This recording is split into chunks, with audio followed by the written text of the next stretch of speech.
আপনি আল্লাহর কাছে দোয়া করতে গিয়ে প্রথমে আল্লাহর প্রশংসা করবেন। আল্লাহ, আপনার অনেক নিয়ামত আমি ভোগ করছি, আপনি আমাকে অনেক নিয়ামত দিয়েছেন। স্বীকৃতি দেওয়া যে আল্লাহ আমি সুস্থ, অনেকে সুস্থ না। আল্লাহ আমি পঙ্গু না, অনেকে পঙ্গু। আল্লাহ আমাকে আপনি কত কিছু দিয়েছেন যেটা অনেককে দেন নাই।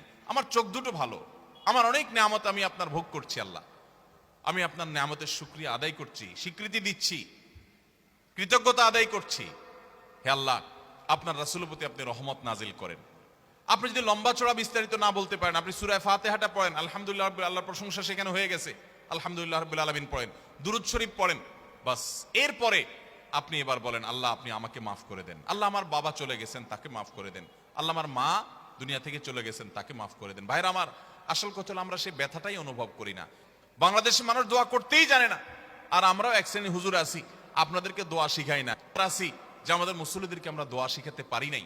এটা আমাদের অপারগতা, আমরা স্বীকার করছি। আপনাদের শেখানো উচিত, আর আপনাদেরও শেখা উচিত। কতকাল আপনি হুজুর দিকে চায় থাকবেন? বাংলাদেশে মানুষকে দেখা যায় ঘর উদ্বোধন করবে, হুজুর লাগবে, বাপ মারা গেছে, হুজুর লাগবে, প্রতিটা কাজে হুজুর। বাংলাদেশে মানুষ দোয়া করতে জানে? ভাইরা আমার, খুব আফসোসের সাথে কথাগুলো বলা। আমরা দোয়া করা শিখবো তো ইনশাআল্লাহ।